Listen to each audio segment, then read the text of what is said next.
night may be long and the dark may be deep, but the answers are there to be found. Whether it's the normal, the abnormal, or the paranormal, you're in the right place. Let's go beyond reality.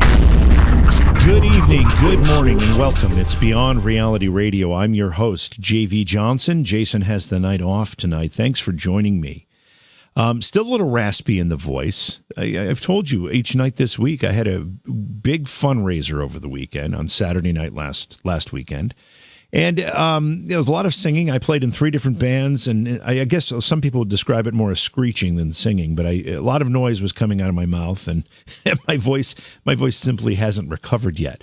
But if you'll excuse that and bear with me, we have a great show for you tonight. We've got Lee Harris joining us. He's an intuitive medium and author of Energy Speaks. He'll be giving practical guidance, inspiration, and a clear blueprint for growth and change, including how to invoke the help of our spirit guides and the help of angels. And we'll be bringing him in just a few minutes. Great shows coming up down the road as well. Of course, every Friday night is a best of program. That'll give me a chance to rest my voice as long as I don't go do something stupid. But Monday night, we've got a great friend of the program and a terrific paranormal researcher, investigator, theorist, author, Joshua P. Warren. You know Joshua. He's been on the program several times. We're going to do a couple things with Joshua on Monday night. One is we're going to talk about what he's up to, the latest research he's doing. Last time he was here, he was talking about time slips and the fact he was able to measure a time slip near Las Vegas, Nevada.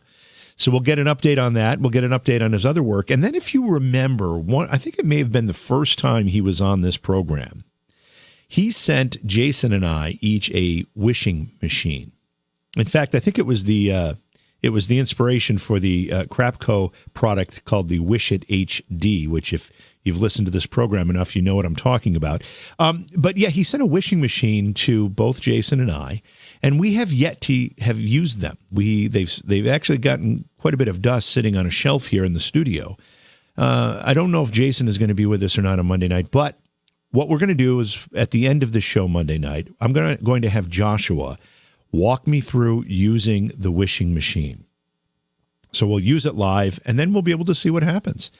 I think I have to tell you what the wish will be so that we can judge whether or not it'll come true or it'll happen. I think that'll be a pretty cool experiment. That'll be at the end of the show on Monday night. Tuesday, I've been looking forward to this one as well. John Hogue, who is a prophet and a Nostradamus expert. We talked to John briefly the night that the Notre Dame fire occurred actually in Paris. That night on the program, we brought him on because there was a discussion amongst social media outlets that Nostradamus may have predicted that fire. Some people said that. John Hogue, Nostradamus expert, disagreed with that interpretation of Nostradamus's work. So we had him on, we chatted about it. But one of the things we really haven't spent a lot of time talking about is Nostradamus himself. So John will be with us Tuesday night, and we'll have that conversation. We'll learn more about his life and his prophecies and predictions, some of which many people think have been coming true, some of which people think are just vague enough that you can kind of insert them in any time frame and make them fit.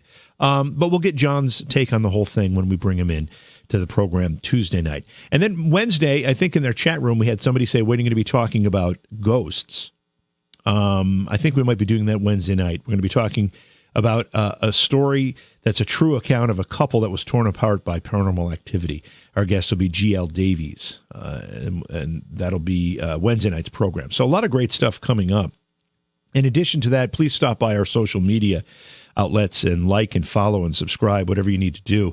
YouTube, it's JV Johnson. If you haven't visited the YouTube channel, you should, because it's got a really nice archive of programs, plus some bonus material. Plus, if you subscribe and click on the bell icon, you'll get notifications when we go live, when we upload videos, whatever it happens to be, you'll know about it. And there's some really great stuff there. So we'd love to have you to subscribe. Just go to YouTube and search for JV Johnson. And then on Facebook, it's the same thing, JV Johnson, or you can find it by looking at for JVJ Paranormal. And, of course, the Beyond Reality Radio Facebook page is there as well. Like them all, share them with your friends, tell everybody about them, tell people about the show, whether you listen to it on a radio station or you download it or watch it on YouTube, whatever it happens to be. The more the merrier. We're really excited about our family growing. It seems to be growing every day, not just radio affiliates, but listeners from all sources. So we appreciate that very much. So I think that covers what we've got coming up. I think what we'll do now is we'll take a break. And when we come back, we'll bring our guest in. Again, tonight we're talking with Lee Harris. Lee is an intuitive medium and author of a book called Energy Speaks. That's tonight's program on Beyond Reality Radio. Don't go away. Hey, it's JV here. You know I've asked for your support in the past, and I'm going to do it again because it's really, really important. And there are a couple of ways you can support the show, and it's so inexpensive. Now, you can go to Patreon, and you can become a Patreon supporter, and we really, really encourage that. But there's also another way. If you look at the description of the podcast, if you're a podcast listener, and you scroll down to the bottom, there's a way to support the show directly through the podcast app. And it's only 99 cents a month. It's less than $1. You probably have that change in your couch right now. That $1 a month, less than $1, goes a long way in helping us produce this program, provide great interviews for you during the course of the week. I thank you in advance because the support is so important to the program. Lee is an energy healer. He has a website. It's leeharrisenergy.com. And he also has a book out called Energy Speaks, Messages from Spirit on Living, Loving, and Awakening. And Lee, welcome to Beyond Reality Radio. It's an honor and a pleasure to have you here tonight. Hi, JV. Thank you so much for having me. Let's get started by learning a little bit more about you. This is your first time on our show, so we're new to your ideas and we're new to you. So let's talk about you first. When did you first become aware of your gifts? In my late teens, I started to get very interested in metaphysics. I didn't really realize that I was having gifts until I was around 23. And even then, it took me many years to really learn to trust the responses that people were having to the things that I could share with them that were helping them in their lives. But yeah, I would say metaphysics became a prime focus. When I was around 17, 18, it began.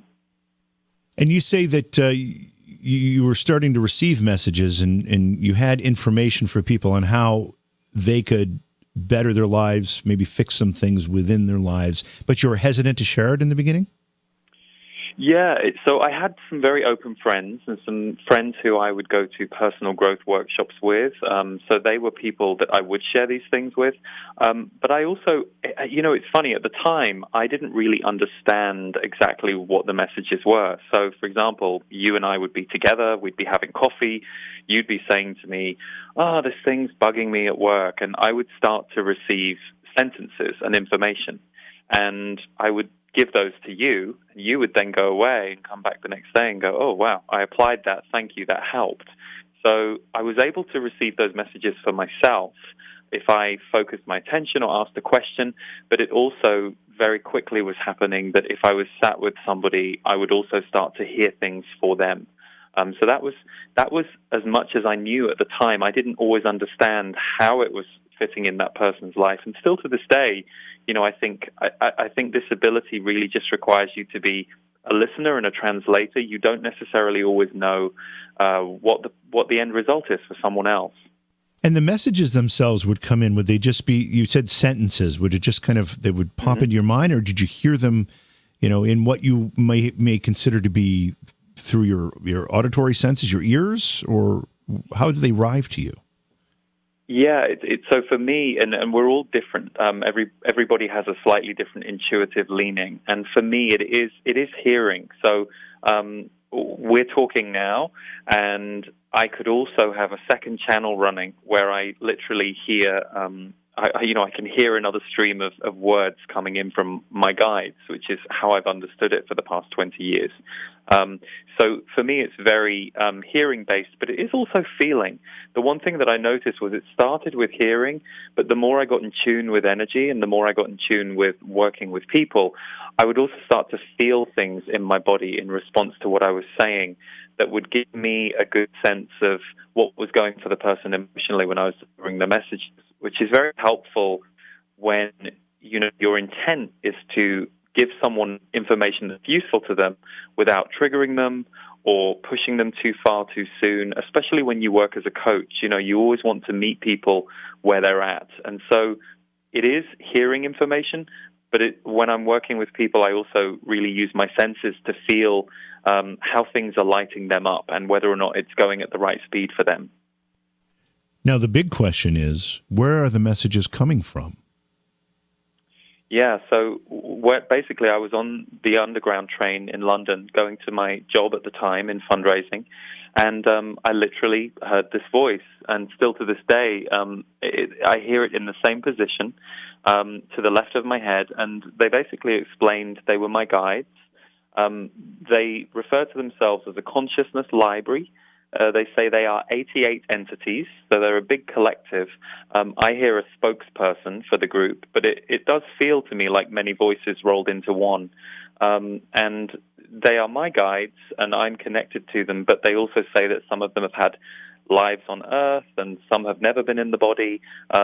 So, I don't believe... We'll put it this way. Yes, I'm connected to them because they're my guides, but the one thing I've really come to learn about the universe and Earth is that we're all connected anyway. So in some way, we're all connected to the same sources of information, if that makes sense. Yeah, it does make sense. When you were receiving information for other people or related to other folks who might be sitting near you or talking to you, whatever it happened to be, did that information come through your guides, or was it their guides reaching out to you? No, it's. I always hear it through me, but there's an interesting thing that I think is something I certainly didn't understand, but I now know this to be true. If we go for a healing with somebody, or if, let's say, we go for a tarot reading, it really is as much up to us as to how much and what information comes through. So sometimes people will say, oh, this tarot reader's really good, and that can be true. The tarot reader can be really highly skilled. But it's also what you're willing and ready to receive when you go into that room. So if you go into that room with folded arms and just trying to test a reader, you're not going to get very far, because that's not really a very interesting way of looking at this stuff. Actually, what the reader is doing is communing with you and your soul and receiving messages that you're ready to hear. So there is a bit of I would say it's a co-creative relationship. But for me, I always feel that I can only be told something to somebody that they are ready to hear. Well, there's a couple of definitions. We've got about 3 minutes left in this segment. There's a couple of definitions I kind of want to go over just to make sure we're all on the same page. One of the phrases that we use and one of the things that we talk about is energy intuition, or in your case, you're an energy intuitive. What does that mean? Well, when I'm speaking from my guides, I'm a channeler, and that's a very traditional thing. Most people know what channeling is. Sure. When I'm being an energy intuitive, it's kind of what I described to you. That would be me relaying messages to you that I'm using my own senses for, as well as my own intuition. So the way I like to put it is, it's a bit like me going halfway up the stairs.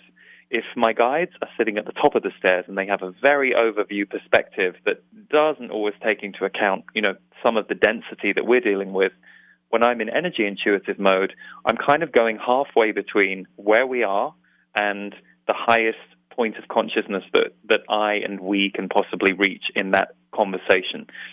So it's a good way of grounding very high-level consciousness information for people. And certainly for me, I kind of like that level too, because it helps me apply this wisdom in a more grounded way, which can be tricky, because we're all dealing with the human stuff too. Yeah, and I'd have the same question for you.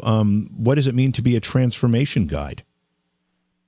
Well, that's a name that was given to me over the years, because really that's work I've done. So, but when you're somebody who is willing to sit with somebody as they want to make a transformation, so whether it's I need to get over the grief of my divorce, or I really need to be bold enough to go out into the world and launch this project that I'm scared about, that's work that I've done with people for 15 years, basically meeting them where they're at and helping them piece together how to get to the next place and move through anything they need to move through as gracefully as they can to get there faster. And one more question before we head to break here. When you put all of that together, did you expect this to become your life's work? No, not at all. I didn't even realize this could be my work, and that was the irony. I was really wanting to go into music and be a singer-songwriter, and I was really struggling to make that happen. And over on the right, this thing just blew up around me, and it was very interesting. But I was at a workshop about 6 months before I did my first reading, and they said, if you were to let go of your plan and surrender to God, would you be willing to do that? Would you be willing to say, God, use me? And I was one of the people who did that and walked forward and said, okay. I mean, of course, I was skeptical. I was like, but I really want to do music. And it took me years to realize, it was 6 months later, that I agreed to do my first reading for someone that I didn't know through a friend. And it just kind of took off. So many years later, I look back at that and think, wow, something happened in that room that day. We're talking with Lee Harris. Lee Harris is an energy healer. His website is leeharrisenergy.com. His book is called Energy Speaks, Messages from Spirit on Living, Loving, and Awakening. And we're going to continue our conversation with Lee on the other side of the break. Also, a little later, we'll take some of your phone calls if you have questions at 844-687-7669. In the meantime, I invite you to stop at our Facebook page. It's Beyond Reality Radio on Facebook, and my personal Facebook page, JV Johnson, and the YouTube channel, JV Johnson on YouTube as well. It's all a great resource for you to follow the show, get more information about our guests, and see who we have coming up on the program. Once again, more with our guest, Lee Harris, on the other side of the break. It's Beyond Reality Radio. Please support the program. Go to patreon.com/Johhaw. That's Johhaw. Lee, you were talking earlier about you felt that much of this process just involves listening, maybe opening your mind, maybe your heart a little bit. Does that imply that everybody has a little bit of this in them if they can just somehow open themselves up to it? I really believe that's true. So, the example I always use is, I'm not really much of a cook, but I'm sure if I spent a month in a cooking school every day of the week, I would get better.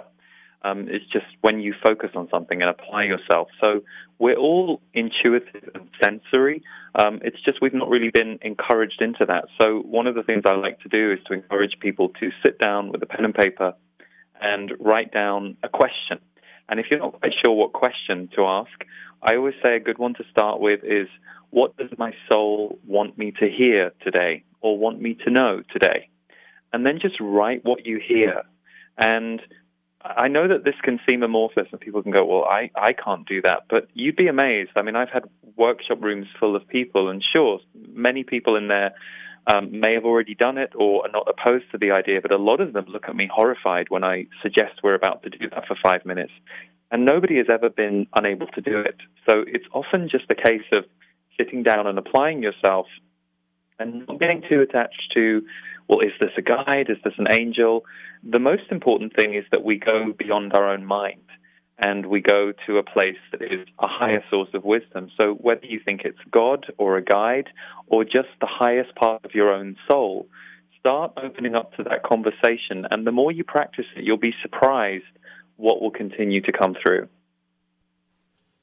Do people become frightened by this? I imagine when you first heard a voice giving you any kind of information, it may have been a little bit startling. It may have been a little bit creepy even. I don't know if maybe you didn't have that sense, but does it ever feel like that for somebody? Oh, sure. I mean, you know what the funniest thing is for me? I never felt afraid of the voice at all. It felt so home. The only moment, once I'd, kind of ascertained I wasn't going schizophrenic, which of course is a very good question to ask yourself. I'm like, okay, well, is this what schizophrenia is? Yeah. But once I'd kind of figured out that wasn't what was going on, and I was asking lots of questions, and I was getting really profound answers that were really helping me, then I got scared about other people, because it wasn't so much my relationship with my own channeling that made me nervous. It was other people's perceptions. And even to this day, it's an interesting thing. Other people's perceptions, which I think come from the way our society has been conditioned, a lot of fear is present. And if you think about it, it's only a few hundred years ago that we were burning people who were being accused of being witches, which, it has come out that, of course, many of them weren't witches or practicing witchcraft. It was just a really convenient way to bump off some women who were a little too powerful or outspoken in their communities.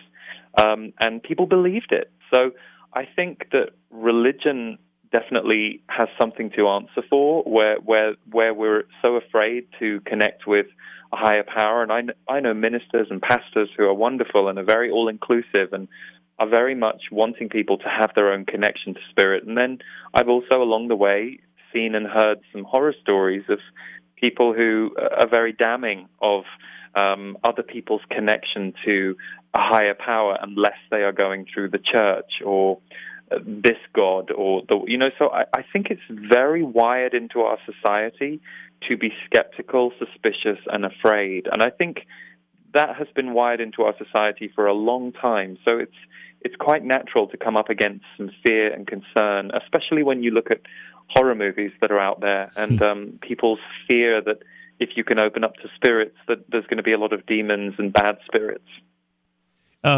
That's a great point. I want to shift topics a little bit here. We've been talking about channeling and the messages that you've received from your spirit guides, but you also talk about energy, and specifically one of the things we should do for ourselves is an energy tune-up. What does that mean? Oh, okay. Well, I do this thing every month called an energy update, and it's basically me talking about the energies that are going around the planet. And of course, I'm one voice. There are many people who do this kind of thing. So those who resonate with my message, I always believe that I'm speaking for that group. So I'll normally pull on a few different things that are flying around that month. So, for example, one of the things that I elaborated on in this month's message, which is available on my website or freely on YouTube, is heart energy and how heart energy is beginning to show up on the planet in new ways. So I'll give a few examples of how that might look, how you might experience that in relationships. So, the reason I called the book Energy Speaks is because it really is. It's speaking to us all the time. And, they have done studies to show that it's not someone's words that we respond to, it's someone's energy and someone's tone. So to me, when I talk about giving yourself an energy tune-up or just keeping your eye on your energy, it's making sure that, you get to reset your nervous system and the amount of energetic stimulation that you're going through every single day. So, you don't necessarily want to eat M&Ms, drink coffee all day, and go to Disney World and not then take a moment to just kind of come back to your senses and just kind of go, okay, how am I doing? How am I dealing with all of this hyperstimulation that I've just experienced? It's not that any of the stimulation in and of itself is bad, but when we get so overloaded by external stimuli and external energies, we can lose our connection with our own sense of self. So really, when I use the term energy tune-up, it's just kind of being mindful of, how are you doing? Do you need to just take 5 minutes to yourself to just be quiet because you've just been with people for 4 hours, and right now you're a little bit full of everything that just happened, and if you don't have time to digest it and let go of the things that you don't need, in much the same way that we ingest food and then we release it, you might just start to get a little overcooked by all the energy everywhere, especially these days, given how fast everything is and how connected to everything we are. So are we as individuals transmitters of this energy, receivers of the energy, or both? I would say both, and yet you get people who are wired a little more in one direction than the other.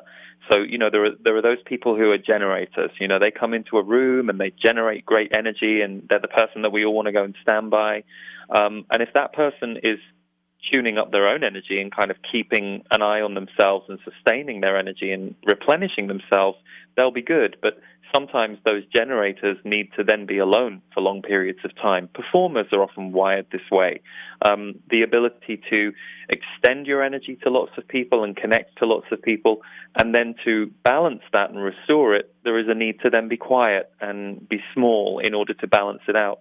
But equally, there are other people who are a bit more withdrawn, and they tend to absorb energy from around them rather than necessarily giving out as much. So we're a little like jigsaw pieces. We all need each other. It's why extroverts and introverts often become good friends.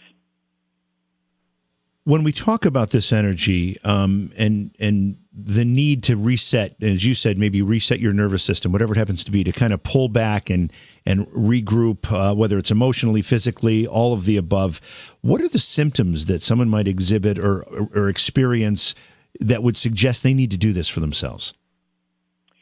Well, think of your least enjoyable state.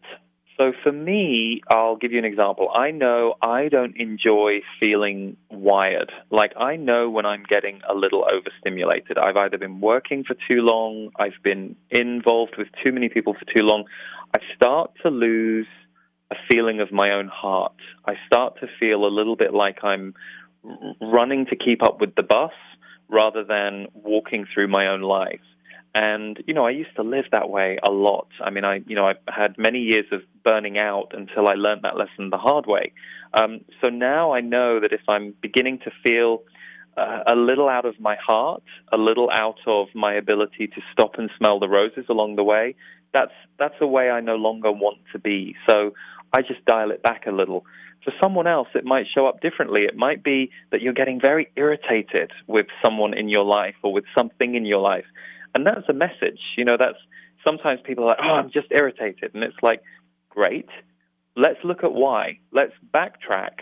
What was the seed of the irritation? Because you can get underneath the irritation and figure out what it was. And sometimes it's that you're just trying to do too much, trying to cope, being too nice to a person in your life who isn't very nice to you, and you think you've got to be nice to them. So, I think it's always good for us to investigate and monitor our own selves, because no one else is going to do that for you.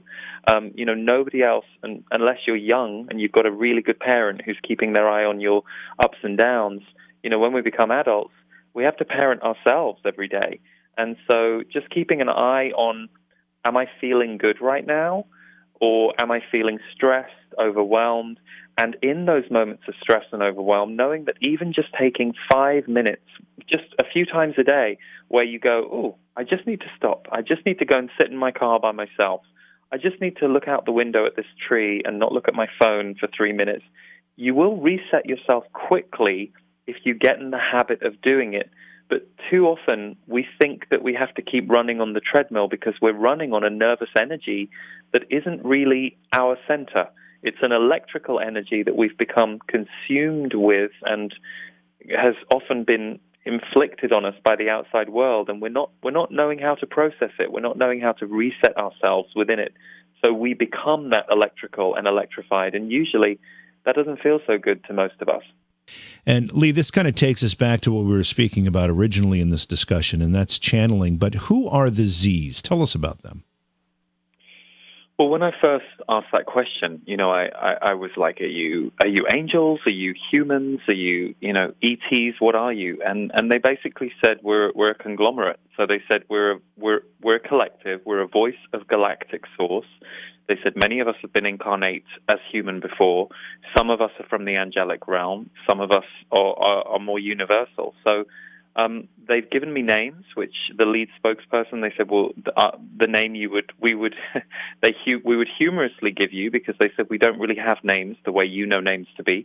They said my name is Zachary, and then I met a couple more by name, Zachariah and Zayadora. And in about 2000, and I think it was 2008, a kind of channeling session was facilitated by my then partner, where I think about 9 or 10 of the collective came through, and it was kind of like, let's bring them in and see what happens when they speak through you.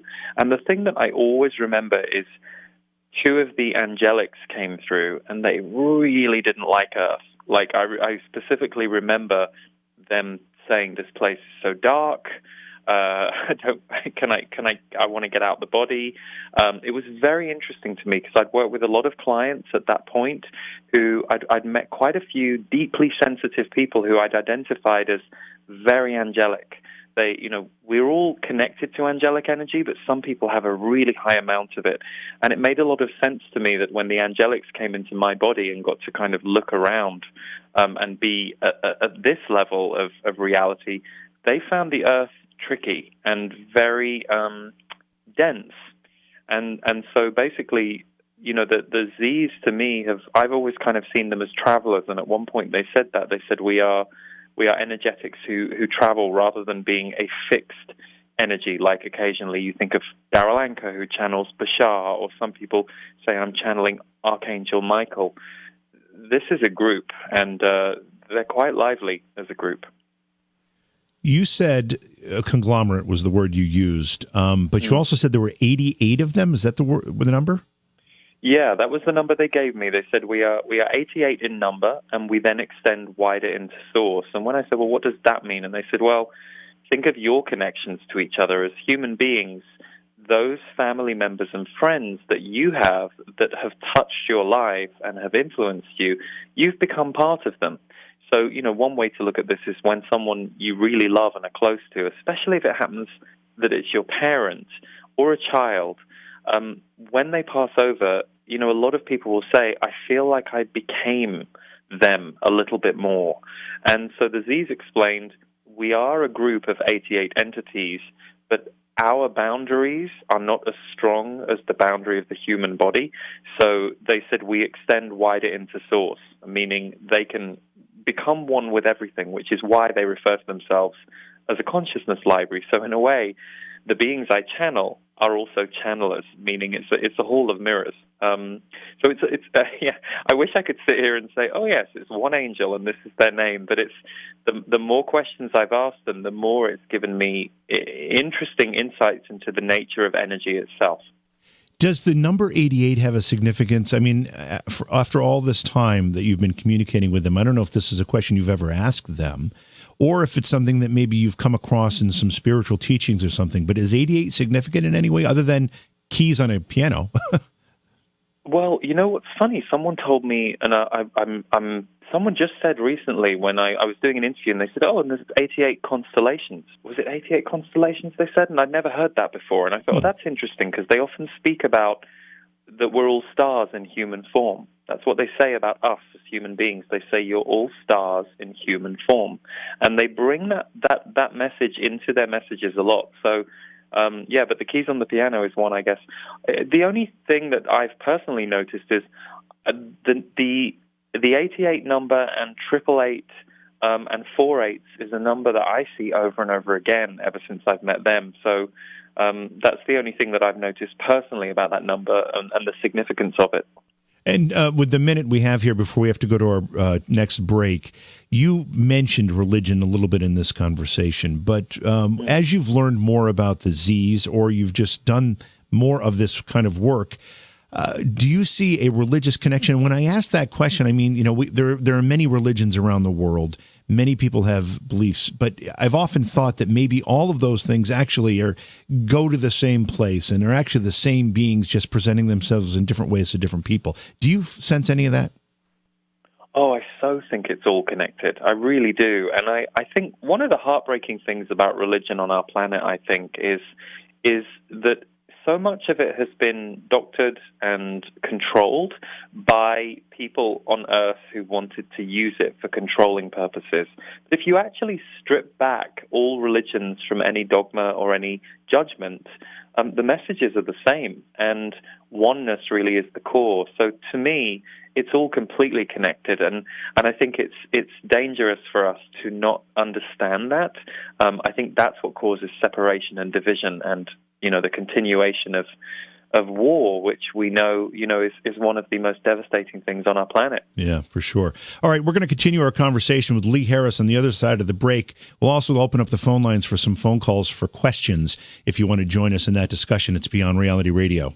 Did you know that online retailers like Amazon have constant deals that can save you money on the things you buy every day? It's no joke. Save 40%, 50%, even 80% on great products, and all you have to do is know about them. Noodle Shark is the way to be alerted when something good is coming your way. Noodle Shark is the social media page that lists great deals that not only save you money, but give you the deals before anyone else has them. All you have to do is find Noodle Shark on Facebook. Search it as The Noodle Shark. That's The Noodle Shark, because you deserve to save too. Become a shark and save. Thanks for being here tonight. We appreciate you joining the program regardless of how you listen, whether it's on a radio station around the country or you download it after the fact or you're watching a live stream or listening to a live stream. There's a whole bunch of ways that you can do that, and we just appreciate you being here.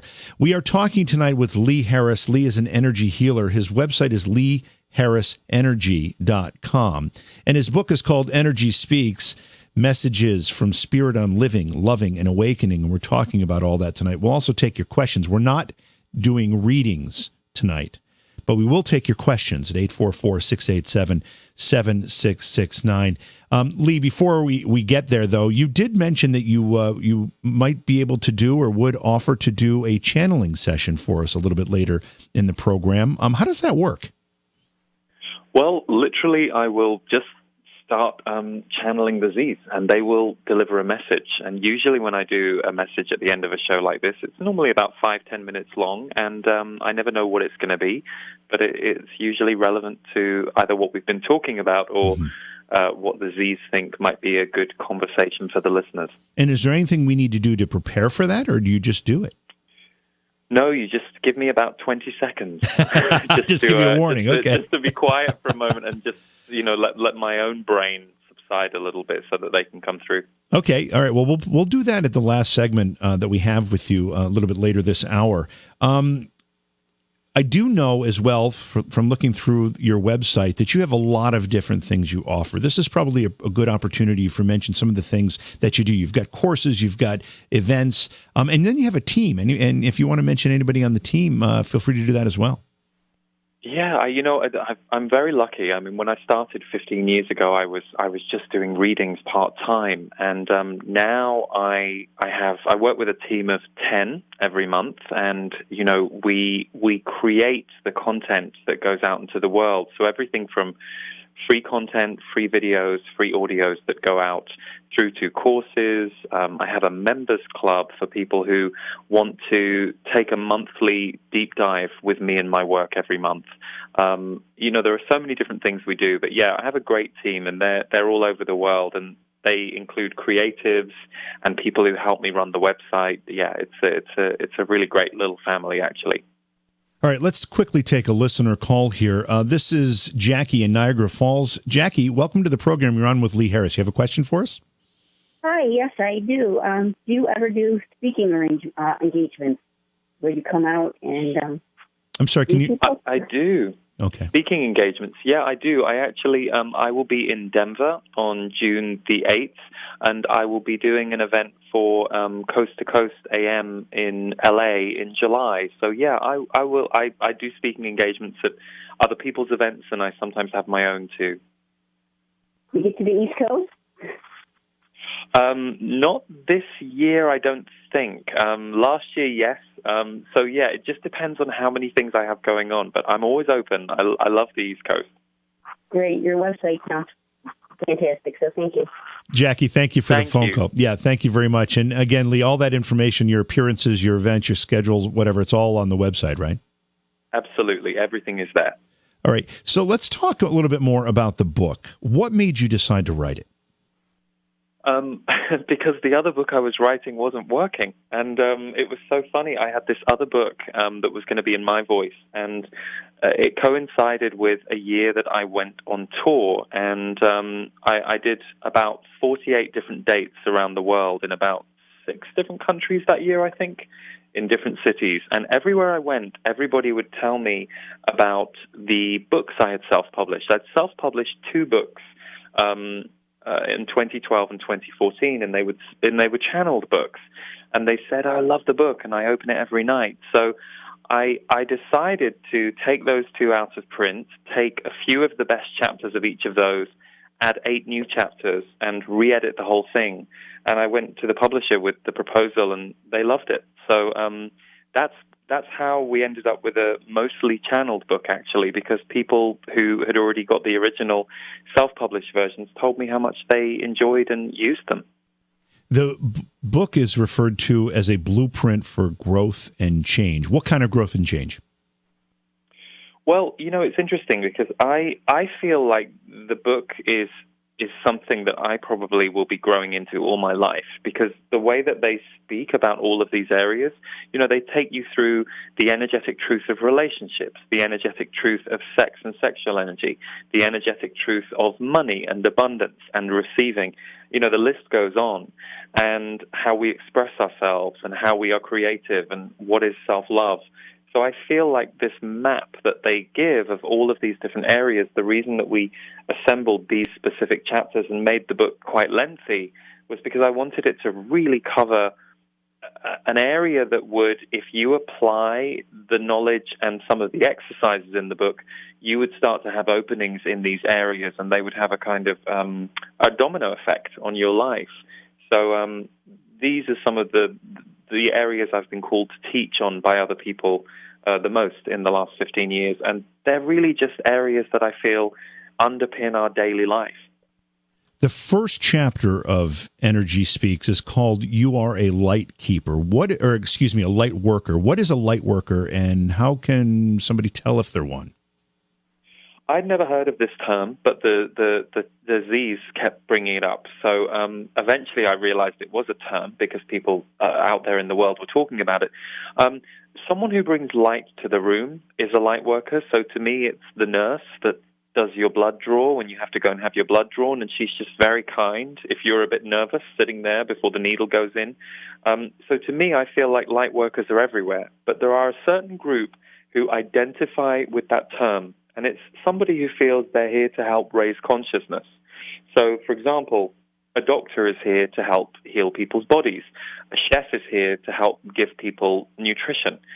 Light workers are here to work in the healing arts, the philanthropic arts, anybody who is driven to make a change either on a big scale or on a smaller community scale in their area, to be someone who helps bring consciousness or an ability to access a more conscious, loving, kind, and I would say empowered way of living. So a light worker is often somebody who goes into an area that's really impoverished and tries to give them resources and support so that people can get a leg up and just start to be able to live their life rather than only trying to survive it. One of the things I'm curious about, too, is why is channeling so important, particularly at this point in our history? It seems like you talk about energy, and you talk about energy around the world. It seems like we've got a very odd energy in this world, and I don't know if it's from politics. I don't know if it's from cultures. I don't know where it's coming from, but it seems like you don't have to look very far to sense that something's very strange right now. You know what I feel about it, and what the Z's have kind of talked to me about for many, many years, because they've always predicted this time. They've always said things are going to get quite intense, but they have always said this stuff has to come to the surface. They said it's been here all along. It's been underpinning your world. And it's interesting, I often think about this in terms of, let's just look at women's rights, for example. If you think back 60 years, the position of women in society was very restricted compared to the position that women have in society now. And I would equally say men, too. I think that men were expected to express and behave a certain way. There were some very rigid controls that have really, I think particularly in the 70s, there was quite an opening that happened on the planet. And we're in another one of those phases right now. But it does also mean that what is ugly, what is controlling, and what is shadowy and dark rises to the surface. So we're in a very difficult period of time where a lot is painful to see or witness, but we're also in the very time that will catapult change. And I'm even seeing that right now. I mean, even with some of the things that you see in the world that, can horrify you when you hear some of the things being said or see what's being done, I'm also seeing this wave of change and, in a way, a bit of a revolution happening in and among people that I think is really important for where we're going next. Is this a spiritual revolution that you're talking about? I think it's both. I think it's spiritual and human. So I think we as humans need to update the way that we think and see and engage with our world. And to me, that is bringing in spiritual truisms. So more compassion, more understanding, more realizing that we're all connected. But I think in terms of some of the darkness and the ugly politics and dictatorship that you see rearing its head and wanting to rear its head, that's really showing us the old shadow of really the society that we've come through. Because I think that dictatorship has always been there. It's just been a little more hidden. And I think at the moment there's a bit more of a battle going on where it's all a lot more visible.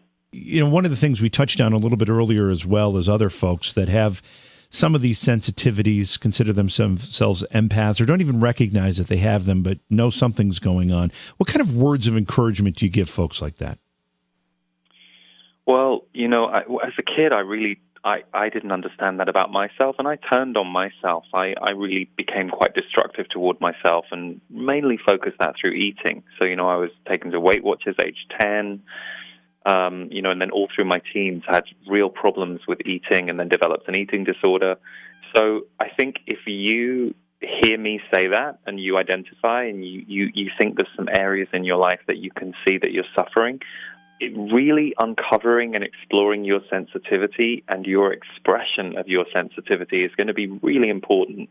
You know, finding ways to express yourself, be in community, figure out who you are, learn how to not people please, because people pleasing is a kind of, you know, difficult side effect of being an empath and a sensitive until you figure out your own power, because people pleasing you think keeps you safe.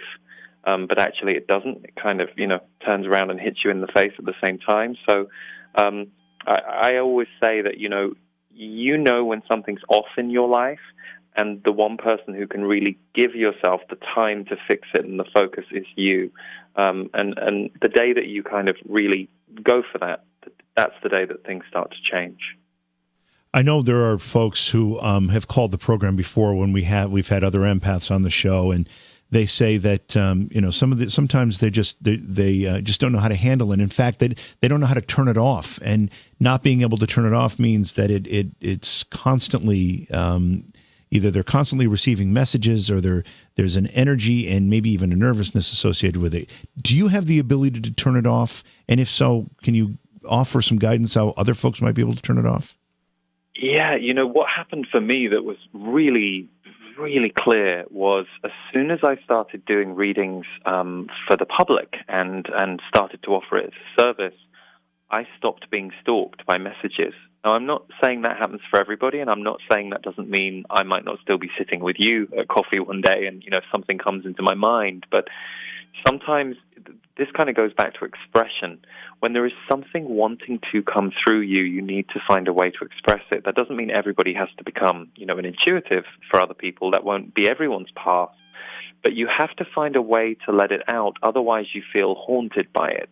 So whether that's finding a place in your life where it can be expressed, because often these things are happening for a reason, and I think usually it's our own battle with them or our fight with them that causes our discomfort or our suffering around our gifts. And I do think this is a much better time. I mean, I'm talking about 15 years ago here. I think this is such a better time for anybody who's emerging, realizing they're sensitive, because there's so much out there now available in terms of resources and help and different voices teaching on the topic.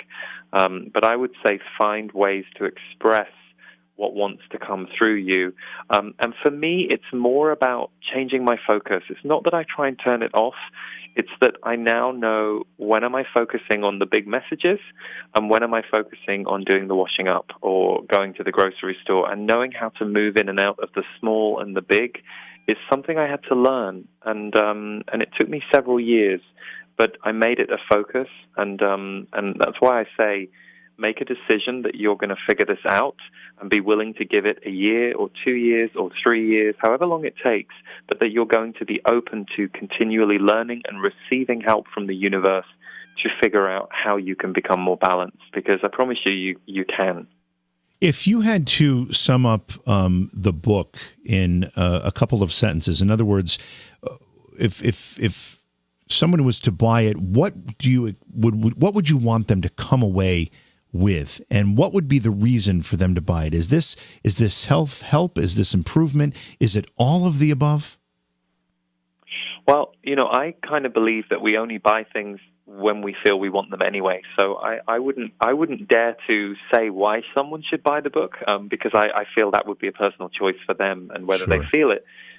But I think the irony is, I feel like what the book is it's a map of the energy that underpins our life. And if you're interested or sensitive to energy, that will interest you. However, I feel like the kind of hidden aspect of the book, and people have told me this when they hold it and feel it, I feel like it's an intuition opener. I feel like the energy of the book is actually designed to hopefully help people open to their own intuition more, even though that's not directly spoken about in more than one chapter. But I feel like that's what the book contains, the ability to open you. Our guest tonight, Lee Harris, we're talking about his book. And you can find the book, by the way, on his website. Lee, it's also available in other places, right? Yeah, it's in the U.S. It's in Barnes & Noble and many bookstores, and it's also on Amazon worldwide. And the book is called Energy Speaks. Let's see here. We're going to take a couple phone calls, and then Lee is going to do a channeling session for us live here on the show. So let's go to Will. Will's in New Orleans. Hey, Will, welcome to the program. You're on with Lee Harris. Hey, man, how are you? Everybody's great, Will. What's on your mind? Hey, man, I think I since about, I guess, when I was in high school, I started realizing that I had some different, like some weird type of gifts. And I would be able to see symbolism in a lot of different things, like started having dreams, and the dreams would become reality. You know, I dreamed that things were going to happen, and they ended up happening. And I felt sort of weird, and you were talking about sometimes we're people pleasers. And at a point in time in my life, I started not to want to please people, and I really began, I think, to be able to see the gifts that I had. But I'm talking about how do you truly know that you have it? I think I sort of got it, and I've been trying to learn how to utilize it in my life. So could you give me some pointers on how I could better use it? Yeah, so Lee, how does somebody who is kind of circling the edges there, and if he's having precognitive dreams, there's something there. How does he better hone those skills and decide how to use them? Well, you know, one of the things I did was I just asked loads and loads of questions, and I had several years where I studied the results. So, you know, for me, it wasn't just going, oh, I totally believe everything they're saying. I'm really going to run this through some assessments and really make a decision. So it's clear, Will, that you've got a gift. You're clearly having a psychic gift. The most important thing, I think, when that happens to you, especially as you're someone who, to me, my sense of you is you're very sensitive to feeling, is how do you then make sure that your life is working with that gift in it? So it's almost, rather than developing the gift, to really concentrate on the nuts and bolts of just your life and your relationships and what's working there and what isn't. Because to me, being open to spirit is the same as having an openness to people on the planet. And sometimes when you're very open to spirit, you can be very open to people in a way that doesn't always serve you. And you then have to kind of step back, figure out why some relationships weren't good for you and why you went so deeply into them. Because one of the things that people who are quite open can do is they can always see the best in people, or they can always see the highest potential. But that doesn't actually serve you, because what starts to happen is people behave badly, and you keep wishing that they're just going to turn into their highest potential. So that's my instinct for you, Will. I mean, you definitely have a gift. It might be something that you want to use for people, but it might also be a real opportunity for you to really refine the kind of two-way street of your feelings for people and their feelings for you. Because my sense of you is you're a really feeling-based person. And so now figuring that out and figuring out how that shows up is going to be really, really key for you. Thanks for the call, Will. Let's try to just fit one more phone call in. This is TJ in Rhode Island. TJ, good friend of the program. Hey, TJ, welcome. You're on with Lee Harris. Oh, belated happy Easter. Hello, Lee. Hello, JV. And Thank what you. I had a question is, as one of those people who are the most mundane of the mundane, the truly experienced barren individuals when it comes to situations like this, I look upon people such as yourself, Lee. You fall into the same category as the physically attractive, which makes you one of the most favored minorities on the planet. because someone such as myself would ask you a question is, what is the most singular act that a person in my position can take to get the same type of experience, or is that something beyond reach for people like me? What would be the one first singular action? Well, first of all, I just have to say you're like one of the least mundane people to phone into a radio show that I've ever heard. I was thinking the same thing. Yes. You're colorful. You're funny. You're clearly gifted with language. So I personally beg to differ about you being mundane. And to me, the very fact that you have that level of consciousness, that level of openness, and you clearly have a mastery of communication, that to me sets you up as somebody, because you're gifted with words and you have a real intelligence around words. If I were you, I would absolutely drive into practicing channeling with words. And channeling may be guides, but also creative writing. You know, some people think they're just journaling, and then years later they go, wow, I think this might have been me channeling all along. I thought this was just stream of consciousness. So just in the moment that I had to listen to and sense you, what's clear to me is you have a real communication mastery, a high intelligence, and so all of that combined means that's a gifted area for you. Now I would explore it a bit more, and I would do what I said earlier in the show, which you may have been on for or not, but I would literally start to write every single day. I would just write at the top of a page, what does my soul want to tell me today? And I would then write what I hear. And I know you might go, well, I don't know if I'm going to hear anything. Trust me, you just have to start writing it down, but you have to do it every day for weeks to really start to see something starting to appear that seems beyond your own mind. Although I would say, your mind is clearly gifted and colorful, so there's nothing wrong with that. Well, you're also very generous with the compliments. That puts you in another favored minority class. So, given the political climate and the social situation of our era. But thank you anyway, and I'll let you get back to, I'm dying to hear what it's like when you're doing a channeling session. So, again, thank you, JV. Thank you, Lee, and I'll let you go, and I'll be listening. TJ, thank you. We always appreciate your phone calls. Before we get to the channeling, I want to talk about spirit guides for just one more sec. Can I just quickly interject? Because Absolutely. He is the perfect example of a light worker. Now, he came onto the call, and I don't know about you, but he lit me up. Yeah. He has this generous energy, and his energy comes through the phone. And it's not that the other people who've been on that, I didn't have a sense of them too, but I just wanted to say that because it's just interesting when someone like that comes in with that level of, he has a real generous spirit, whether he thinks that about himself or not. It's very felt. So I just wanted to say that. Yeah, I that's a great point. I agree as well. I love when TJ phones into the program. But when you talked about TJ writing down what he wants to feel or accomplish, or wants his soul to learn, or whatever it happens to be, and he starts receiving these messages over time, are they coming from his spirit guides? Well, these are questions he can answer. So that's the interesting thing. I think we all get into this block where we think, oh, well, I can't do it, just because we assume, I didn't think I could channel. It was the last thing I was looking for. But when you place your focus above your own mind and beyond your own mind, you start to develop a relationship with that. It's like going to the gym. We don't go to the gym and we're not good at running when we first get on a running machine. We can do about a minute before we feel like we're having a heart attack. But if we keep going, then we can do 20 minutes maybe after about 3 months. So it's the same with channeling, and that's why I always say practice.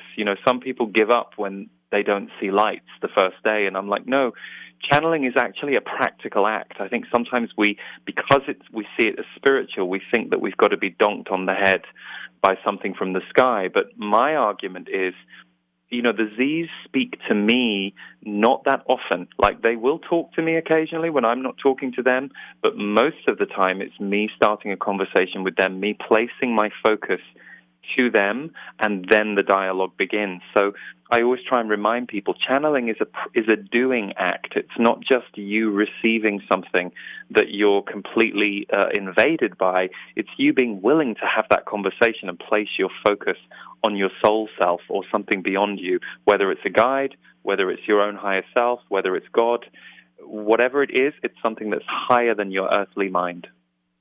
All right, so let's do the channeling session. I don't know, again, how this is supposed to work. I'm assuming I just sit here quietly and let you do what you need to do. You said you need about 20 seconds of silence? Yeah, normally just that much time for me for my own brain to shut up and Sure, for yeah. me to be able to just switch focus. Really, normally they will just start speaking and they'll deliver a message. And just so I'm clear, JV, we have maybe 5 minutes. We've got about 6 minutes total, so about 5 minutes for this. Yeah. Okay, cool. Okay, so I will just go quiet for a moment and deliver a short message. Good. Welcome, listeners, and we do not mean because you are listening to this form of a radio show. We mean listeners for so many of you who tune in for this specific show are listeners in the world. You are ones who listen not just to the kind of information that appears in this area, but you are listening deeply to the unheard or the less heard, or shall we say, that which is talked about the least in your society. You are the ones who have keen ears, eyes, and senses. And so you are always interested in what is underneath the situation. And today we wish to give you a little, shall we say, reassurance about your current political and world climate. We are aware there is a great deal of fear at this time. Many of you are feeling the death grip of what you are seeing play out on the planet around you. And yet what we would like to remind you of is that the period of history that you are transitioning through right now, it is what we would call a very long game. It is not something that is going to shift overnight, but equally, it is not something that is going to blow up or become catastrophic overnight. And you have so many different voices at this time vying for your attention on the planet. And there are those who wish to get your attention onto fear. For if all of you start to fear a reality enough, you add to that reality becoming an outcome. So this is where fear is a powerful tool on Earth. And those who wish to use fear for their own gain to drive public opinion in certain directions know this all too well.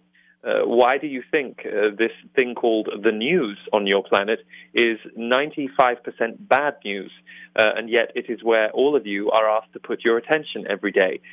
Who is that news cycle serving? Not the people, that is for sure. So why we bring this up is the sensitive among you who listen to this show, you are very aware of the dark and the light on the planet, and many of you are interested in the dimensional realms of this and how it plays out in what you might call occult, paranormal areas of interest. But beyond all of that, you feel a deep-seated unsettlement inside you, some of you, when you look at what is going on the planet. So we would like to remind you of this. In terms of your human life, it is so brief. It feels long. It feels like you were here for a long time if you are here for a long life, 80, 90, 100 years. But in truth, it is so fast. And what we would ask all of you listening to do is, whenever you notice yourself going into fear about anything in the world, to remind yourself that the other end of the spectrum is actually love. And in much the same way that you can feel nervous or scared before you do something bold or something that turns into excitement, so it is with fear and love. And at this time on Earth, you are seeing more and more people beginning to connect with one another, remember their connection with one another, and manage to go above and beyond the traps of fear that are laid for you by the small number on the planet who would like to drive the population's attention toward fear and calamity. Their death grip is loosening slowly but surely, and yet it is taking a whole lot of ugly to be revealed in order for the people's revolution to begin. And that revolution is already taking place. It is not taking place on the streets. It is taking place in people's hearts, minds, and where they are placing their focus. And there are a great number of people right now and in the years to come who are creating innovation for you as a people and this world and its future that has not even been seen on the surface, and that will continue to come to pass in the coming years and become more visible. So we share all of this with you, for you all have tender hearts and you all have concern for where you are going. And we want to remind you that today is but a drop in the ocean of humanity and a drop in your lifetime. And there is a destiny path at work here that is bringing about a transformation of consciousness and the whole planet. And it is going to take some years to wade through. But trust us when we say, those of you who listen deeply, feel deeply, see deeply, share your gifts, share what you see, share what you feel, share what you sense. Because through sharing your gifts become everybody's. You normalize your gifts by revealing and expressing them. So, with that, we will say goodbye and a pleasure to be with all of you in peace and in love. There's a lot of benevolence in that message. Are they a benevolent group? Is it a benevolent entity? I've never felt judged by them, even though they have never stroked my ego. They clearly tell me when I'm off base or when I'm wrong about something, but they're solution-oriented. And whenever they speak to me about some of the darker agendas on the planet, I'm able to hear it from them. I'm able to understand it from them, and I'm able to find a way to find my own energy within what they're talking about, which isn't always the case with other times that I've received, perhaps from other sources of information, some of those aspects. So I thought it was interesting that they brought that up tonight, because they always speak about different things. On a mechanical sense, as you're channeling that message from them, are you in a trance-like state, or are you aware of what's happening around you? Yeah, it's not a trance. So literally the way the channels start like that is I hear like the first sentence outside my own head, and the way I begin is I start by repeating what I hear, but then by about the third sentence, I'm not seeing anything before it's coming out of my mouth. So for me, it's a bit like sitting just behind myself. So I can hear what's going on, and I could stop it at any time if I wanted to.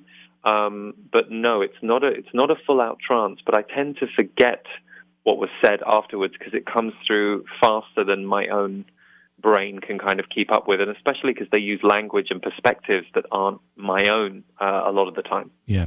Lee, we're out of time. Thank you so much. That was fabulous. And just give your website, where people can buy the book, and a Facebook or whatever else you want folks to know about. Sure. So my website is leeharrisenergy.com, and we actually, if you want to sign up for my newsletter, we have an abundance MP3 and PDF that's free to you, and lots of other goodies at the site. You can find links to everything there, the book, social media, and thank you so much, JP. It's been wonderful to be here with you, and thank you for such great questions. Thank you, and we look forward to having you back on the program, and it was a real pleasure. Lee Harris, again. We're going to take a break. When we come back, we'll wrap it up. It's Beyond Reality Radio. Don't go away. Hey, it's JV here. You know I've asked for your support in the past, and I'm going to do it again because it's really, really important. And there are a couple of ways you can support the show, and it's so inexpensive. Now, you can go to Patreon, and you can become a Patreon supporter, and we really, really encourage that. But there's also another way. If you look at the description of the podcast, if you're a podcast listener, and you scroll down to the bottom, there's a way to support the show directly through the podcast app. And it's only 99 cents a month. It's less than $1. You probably have that change in your couch right now. That $1 a month, less than $1, goes a long way in helping us produce this program, provide great interviews for you during the course of the week. I thank you in advance because the support is so important to the program. Thank you to Lee Harris for being on the show tonight. That was a great program, and we really appreciate him coming on. Check out his website, leeharrisenergy.com. Tomorrow night is a best of, as it is every Friday night on Beyond Reality Radio. And then Monday, we've got Joshua P. Warren coming on. We're going to talk about a whole bunch of things, including we're going to try to make the wish machine work. That's going to be Monday night's program right here on Beyond Reality Radio. Beyond Reality Paranormal is hosted by JV Johnson and produced by Orion Palmer and Slick Eddie Edwards. Like us on Facebook and subscribe to our YouTube channel. Please consider supporting the program either through your podcast platform, click on the link in the description, or on Patreon at Joha Productions. If you'd like to be a guest on Beyond Reality Paranormal, or you have a recommendation for a guest, contact our producer, Slick Eddie Edwards. Eddie is spelled with a Y at slickeddieedwards@gmail.com.